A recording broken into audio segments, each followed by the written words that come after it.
তেমন কিছুই না। আমি কোনো কিছু নিয়ে চিন্তিত না। তেমন কোনো সমস্যা হলে তো সবার আগে তোমাদেরই বলতাম। আমি আসলে বসে বসে গভীরভাবে একটা জিনিস ভাবছিলাম। অনেকদিন হয়ে গেল আমাদের এই রাজ্যে সর্দারকে নিমন্ত্রণ করা হয় না। এতগুলো পরিরাজ্য, তিনি তো আর মনে করে করে সব জায়গায় যেতে পারেন না। তাই আমরা পরিরাজ্যগুলোর যারা রানী আছি তারা তাকে নিমন্ত্রণ করলে তখন তিনি সেই রাজ্যে যান। কিন্তু অনেকদিন হয়ে গেল ওনাকে আমাদের রাজ্যে নিমন্ত্রণ করা হচ্ছে না। হ্যাঁ রানীমা, আপনি ঠিকই বলেছেন। আর এভাবে চলতে থাকলে তিনি হঠাৎ যদি চলে আসেন আর তার যদি কোনো অনিয়ম চোখে পড়ে, তাহলে তো আমাদের আর আমাদের এই রাজ্যের কোনো উপায় থাকবে না রানীমা। হ্যাঁ, আমি নিজেও সেটাই বসে বসে ভাবছিলাম। তুমি আজই পরিসর্দারের রাজ্যে যাও, তাকে নিমন্ত্রণ করে এসো। ঠিক আছে রানীমা, আমি এখনই যাচ্ছি।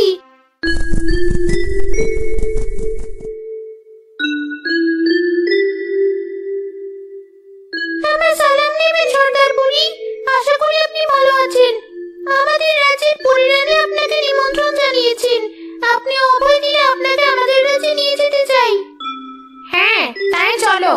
আসলে আমিও কিছুদিন হলো অভিযানে যেতে চাচ্ছিলাম, কিন্তু কোনো রাজ্য থেকে তেমন নিমন্ত্রণ আসেনি, তাই আর যাওয়া হয়নি। তা তুমি যখন এসেছো, তাহলে চলো তোমার রাজ্যে।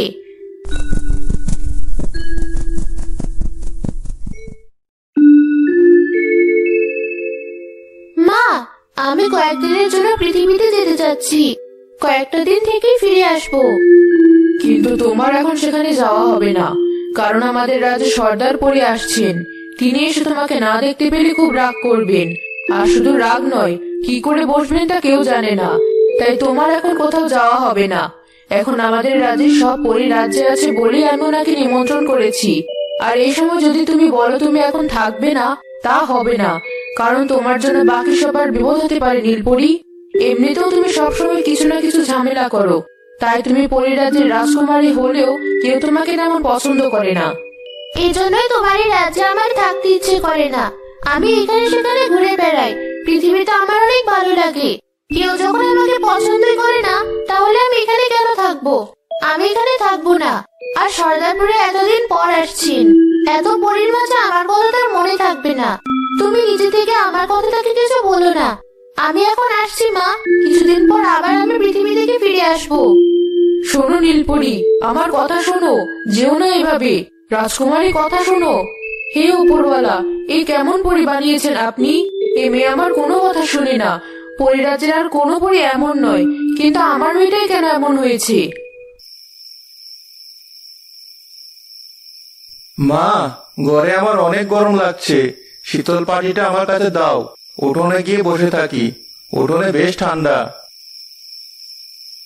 এই নে শীতল পাটি। এখন দিনকাল বেশি ভালো না, বাতাসের সাথে ভূত প্রেত ঘুরে বেড়ায়। বেশিক্ষণ বাইরে থাকিস না বাবা। আমি শুয়ে পড়লাম, তুই কিছুক্ষণ বসে ঘরে এসে শুয়ে পড়িস। বেশ রাত হয়েছে কিন্তু। ঠিক আছে মা, শরীরটা একটু ঠান্ডা হয়ে এলে আমি ঘরে এসে শুয়ে পড়বো।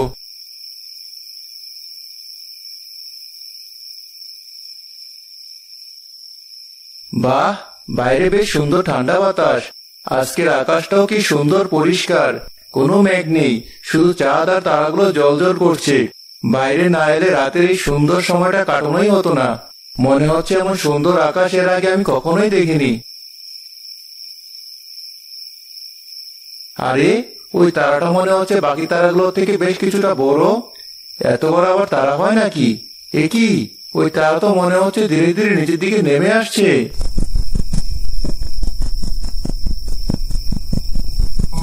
এখন আবার তারাটা তারার মতো না লেগে মানুষের মতো লাগছে। কে ওটা অমন করে আকাশ থেকে নেমে আসছে? মনে হলো আকাশ থেকে নামা ওই জিনিসটা পাশের পুকুর পাড়ে নেমেছে। কে ওটা? কি দেখি তো একবার।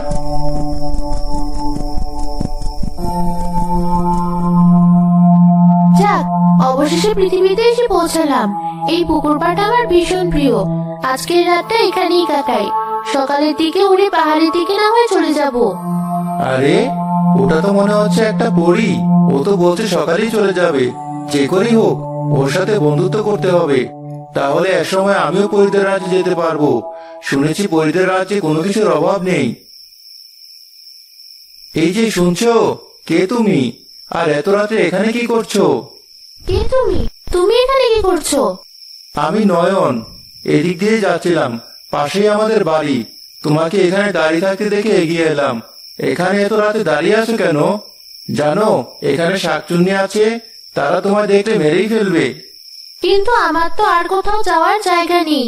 আমি আসলে পড়ি, এখানে বেড়াতে এসেছি। এবার আমার কি হবে? বেশ, তুমি তাহলে আমার সাথে আমাদের বাড়িতে চলো, কাল সকালে না হয় চলে যেও। নীলপরি নয়নের সাথে তাদের বাড়ি যায়। তার সাথে নয়নের অনেক ভালো বন্ধুত্ব হয়।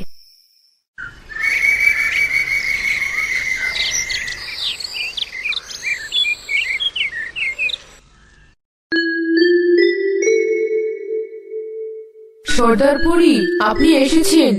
আপনার আগমনে আমি খুব খুশি হয়েছি। এই কে কোথায় আছিস? সর্দার পরির জন্য ভোজের আয়োজন কর। পৃথিবী থেকে আনা সুস্বাদু খাবারগুলো এখনই সব সাজিয়ে দে। এত তাড়াহুড়ো করার কিছু নেই, এসব পরে খাওয়া যাবে। আগে সবার সাথে একটু দেখা করি। তোর রাজ্যে সব পরিদের ডাক, আমি সবাইকে একসাথে দেখতে চাই। ঠিক আছে সর্দার পরি, আমি এখনই সেই ব্যবস্থা করছি। আপনি বসুন।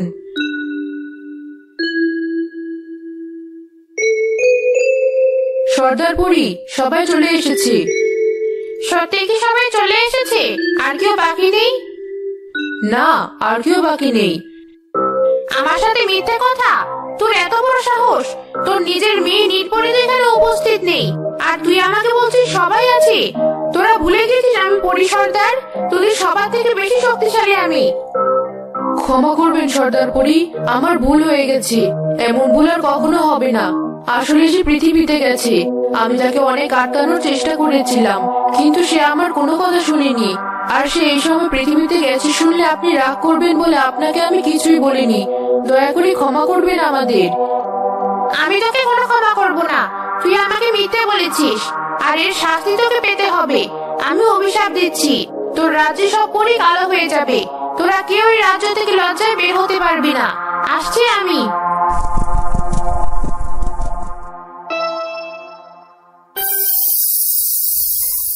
এ আমাদের কি হলো? আমার একটা ভুলের জন্য আমার রাজ্যের আজ এই অবস্থা। আমি এখন কি করব?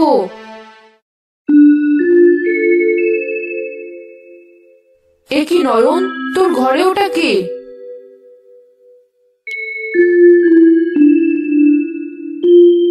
তাইও কিছুদিন এখন আমাদের বাড়ি থাকবে। ঠিক আছে, তবে তোরা কিন্তু খুব সাবধানে থাকবি। নয়ন চলো, এখন তাহলে আমরা ঘুরতে যাই। ঠিক আছে, কিন্তু তোমার এই পাখা খুলে রেখে চলো, না হলে কেউ তোমাকে এভাবে দেখতে তোমার বিপদ হতে পারে। তুমি ঠিকই বলেছো, আমার পাখা খুলে রেখেছি। এবার চলো আমরা ঘুরতে যাই। নয়ন আর নীলপরি অনেক জায়গায় ঘুরে। ঘুরতে ঘুরতে তারা একটা গাছের নিচে চলে আসে। তারা দেখে সেখানে একজন সাধু বসে আছেন। নয়ন, উনি কি? আর ওনার পোশাক বাকি সবার থেকে আলাদা কেন? উনি হলেন আমাদের সাধু বাবা। উনি সব জানেন, আমাদের সব সমস্যার সমাধান উনি করে দেন। সত্যি বলছো? মানুষরাও এত কিছু জানে? হ্যাঁ, ঠিকই বলেছে নয়ন। আমি এও জানি তুমি একজন পরী, তুমি কোনো মানুষ নও। আর এটাও জানি তোমার পরিরাজ্যের সবাই অনেক বিপদে আছে, তোমার সেখানে ফিরে যাওয়া উচিত। কি বলছেন আপনি এসব? কি হয়েছে ওখানে? সেটা তুমি গেলেই জানতে পারবে। নয়ন, এখনই তোমার বাড়ি চলো। আমার পাখা নিয়ে আমি রাজ্যে ফিরে যাব।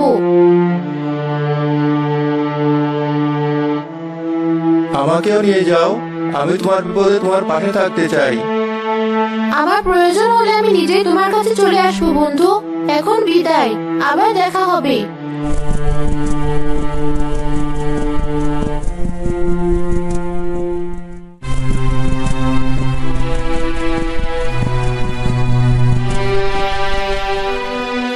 মা, আমি চলে এসেছি।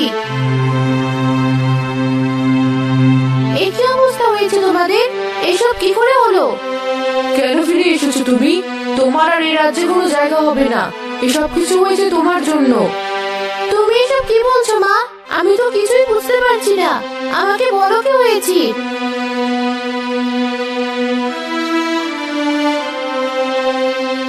আমার যখন এসব হয়েছে, বেশ, এই রাজ্যকে অভিশাপ মুক্ত করার দায়িত্ব আমি নিলাম। আমি এখন আসছি মা। যতদিন আমি এই রাজ্য অভিশাপ মুক্ত করতে না পারবো, আমি এখানে ফিরে আসবো না।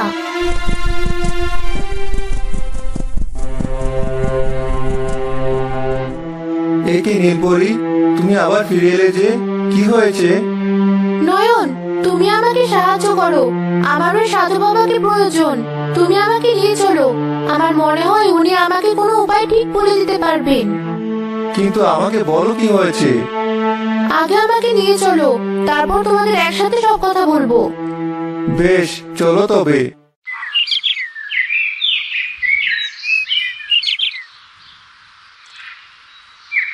তোরা এখানে? সাধু বাবা, আমি জানি একমাত্র আপনি পারেন আমাকে সাহায্য করতে, তাই আমি আপনার কাছে এসেছি। দয়া করে আমাকে সাহায্য করুন। কি হয়েছে সেটা বল, না হলে আমি কি করে তোকে সাহায্য করব।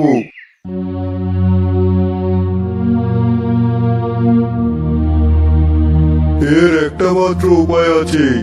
নীল সাগরের গভীরে একটা জাদুর মুক্ত রয়েছে। তোদের পরিসর্দারের সেই পাথরের অনেক শখ, কিন্তু পরীরা ওই নীল সাগরের গভীরে যেতে পারে না বলে তার সেই আশা পূরণ হয়নি। যদি তুই সেই পাথর নিয়ে তাকে খুশি করতে পারিস, তবে তুই যা চাইবি তিনি তাকে তাই দেবেন। আপনাকে অনেক ধন্যবাদ সাধু বাবা।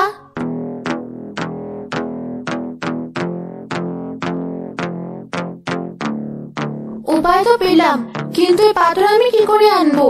সাধু বাবা তো বললো পরীরা ওই সাগরে যেতে পারে না। নীলপরি, আমি তোমাকে ওই পাথর এনে দেব, তুমি কোনো চিন্তা করো না। কিন্তু তোমার যদি কোনো ক্ষতি হয়? আমার কিছুই হবে না, তুমি এই সাগর পাড়ে বসে থাকো, আমি নিয়ে আসছি।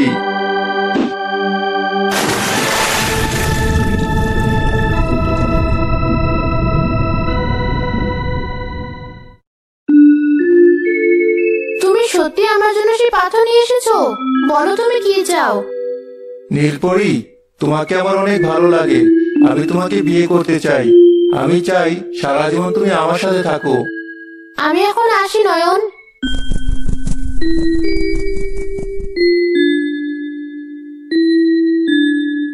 সর্দার, আপনার জন্য আমি গভীর নীল সাগরের জাদুমুক্তা নিয়ে এসেছি। নীলপরি, আমি তোর প্রতি অনেক খুশি হয়েছি। বল তুই কি চাস? আমার রাজ্যের পরিদের আবার আগের মতো করে দিন। তাদের উপর থেকে আপনার অভিশাপ তুলে নিন। আমি তোর উপর খুশি, তাই আমি আমার অভিশাপ তুলে নিচ্ছি। এবার তুই ফিরে যা।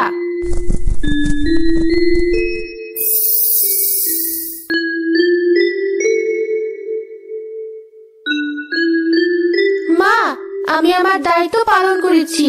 আর তোমাকে আমি আগেই বলেছি এখানে আমার ভালো লাগে না, তাই আমি একেবারে পৃথিবীতে চলে যাচ্ছি। তোমরা ভালো থেকো। আমার উপর রাগ করে এভাবে চলে যাস না নীলপরি।